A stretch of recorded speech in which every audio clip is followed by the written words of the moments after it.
Hi, I'm James Davidson with Davidson Law Group, and today I'm here with John Morrison with the Morrison Firm. And John owns a CPA practice here in Texas and services clients all throughout the state and the nation.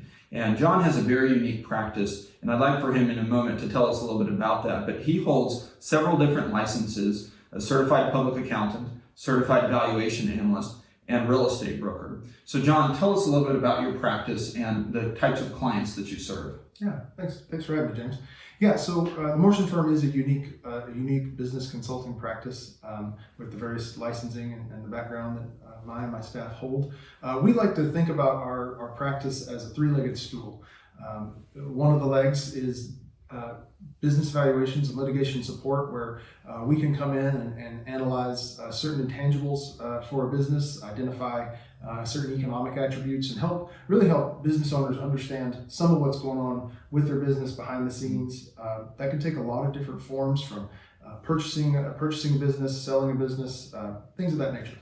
One of the other pieces with my specific background, some of my staff, working at highest levels of the corporate finance world, as well as leadership in some government roles. We have faced many of the same questions and concerns and worked through some of the problems as small business owners. And so we really are in a unique position as public accounting consulting firms, because we've been on the same side of the table and made those tough decisions. It's the same as the business owners. Mm-hmm. And so we really feel like that puts us in a unique position because we've been in their shoes. And of course, all of our clients and their stakeholders are at the end of the day taxpayers. And so with tax being such a large concern, large expense, we do some advanced tax planning and really strive to meet our clients on the front end to put them in the best situation possible to implement tax strategies. Thank you, John. And today we're going to be covering some common questions that business owners face, and hopefully provide some value to you in those answers. So John, one thing that I've noticed is that oftentimes small business owners are do-it-yourselfers. Because of their time, toil, and talent, they've gotten to the place that they are now. What would you say to a small business owner who would venture out to take on this process of selling their business on their own without a team? Well, one of the things I like to tell business owners is I have a heart. I've had one since the day I was born. But I wouldn't do heart surgery. There's people specially trained in that. And so even though I've known my heart for a long time and it's beat within inside me, I wouldn't know how to give anyone heart surgery of any kind, or more than, I guess, a Band-Aid probably in terms of treatment. And so it comes back to the idea of specialized training and people forming a team of people who are good at what they do to help. Really, at the end of the day, you want to make sure, like in other business transactions, the process or thing you think you're about to accomplish is actually what happens. Mm-hmm. Good. And so what are some of the taxation considerations for somebody if maybe they're thinking about selling it on their own that they could fall into?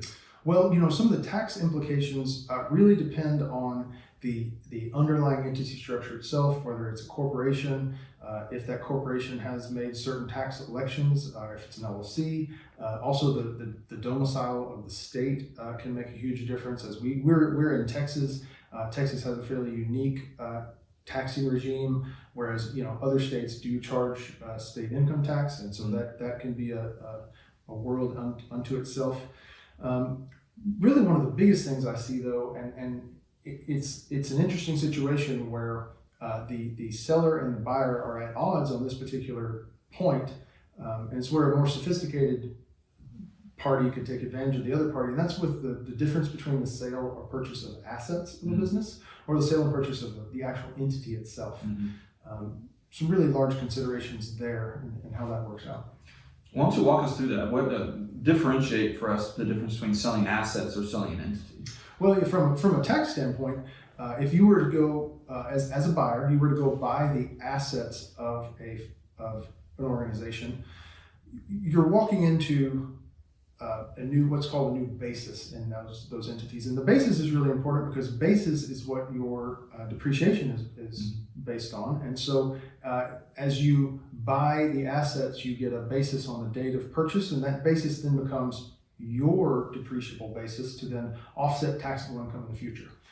Alternatively, if you were to buy the entity itself, you're buying the entity level, and the entity then it owns those depreciable assets, and so you're buying those assets at the basis the entity owns them in, and you're just carrying forward the depreciation. And so one of the biggest examples there in the difference would be, property, plant, and equipment, which has some pretty aggressive and advanced depreciation regimes for tax purposes. And so, say you were buying a warehouse with a bunch of manufacturing equipment, and the difference between buying the entity that might have fully depreciated all this equipment and buying the equipment that could be either depreciated in that year or maybe over the next 5 to 7 years could be an incredible difference in the effective tax that's paid by the purchaser or the seller. Yeah. So let's break that down. How do you quantify that into savings? So in what scenario would you be saving or potentially losing out on an opportunity to save? Sure. Well, so in this particular instance, let's just say, just for round numbers, you bought an entity for $1 million, and as the buyer of that entity, let's say half of the physical assets you purchased were actual identifiable property, plant, and equipment. So that $500,000 had been fully depreciated.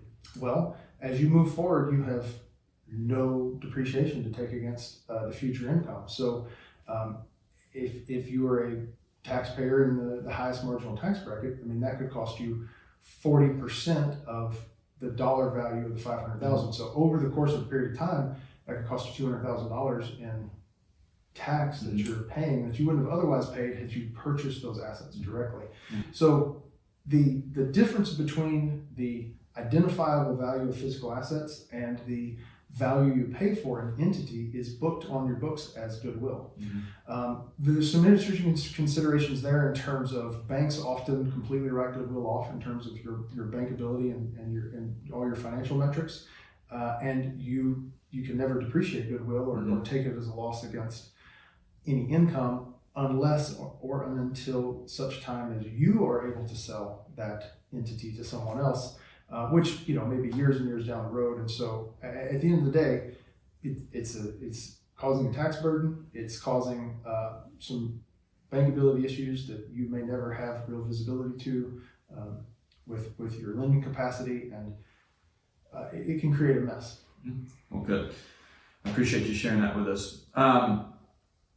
Let me ask you about sort of the formalities of selling or buying a business. So there's many many intricacies to it. So what are some of in terms of the formalities, what are some of the loose ends that you've seen left hanging after a transaction has been purported to have taken place? Sure. So any number of loose ends. In addition to identifying what it is you're buying, which is believe it or not often the case when the right team is in place and an attorney hasn't drawn up a purchase and sale agreement and there is an actual transfer of stock and certain documents that need to be in place so that you can be sure that you own something. There's I actually had someone come to me one time and explain that they had sold their business, which always makes me nervous when someone refers to it just as a business. Because that means they definitely didn't consider assets versus entity. Sure. And so I actually had a business owner who told me he sold his business and he accepted a check for the business in the name of the entity, and he deposited that check in an entity bank account, and then he told me he sold the entity. So in effect, if what he was intending to happen happened, he took a check in the name of the entity he just sold and put it back in the bank account that he didn't own anymore. And so that's of course a concern if you're a small business owner to have you walked away with nothing. Right. But some of the other loose ends and this, like I said, in different states can have different implications for this in terms of identifying what is being purchased. In certain asset purchase environments, there's some considerable sales tax considerations. I know the state of Oklahoma will tax the purchase of property, plant, and equipment in a transaction like this at a full market rate, just like you're buying it in a non-business sale transaction. So, of course, on large transactions, that can add up to huge money that, if you don't have that visibility going in and you're not putting that into your modeling, that's a real surprise. There's also, I often see, and I feel like, going in and checking the details like this is important. I often see clients who've explained to me that they have either purchased a business or sold a business, And I go on the state website and I look and see who are the officers and directors of this corporation, who's the registered agent, and they're either not the person I'm talking to or people I don't recognize, and it's either a holdover from the old entity or conversely, they're still on an entity they don't own anymore, and so So they've completed this transaction, but they haven't filed the formal documents with the Secretary of State. Sure, and in my experience, one of the big risks there is if you're listed as an officer and director of a corporation and say that entity has a tax liability or tax burden, that's who the state's going to talk to, and that's who's at risk for that. Not to mention the other risks, to the owner from a legal perspective. Sure. Well, great. Thank you, John. Great advice. So, John, for someone who's watched this and perhaps has a question that they'd like to discuss with you, what's the best way for them to reach you? Yeah, so we can be reached at cpamorrison.com, or they'd be free to call our main line at 903-251-5100. And John, I just really want to thank you for taking time out of your day and coming and spending time with us to convey some of your expertise. And so I really do appreciate that. And I really think that we've conveyed some value to our clients and to those who are watching. Thanks for having me. Of course. And again, my name is James Davidson. I'm one of the founding attorneys at Davidson Law Group. If you would like to reach out to us, you can find all of our contact information on our website at yourtexaslegacy.com. Thank you very much. Have a great day.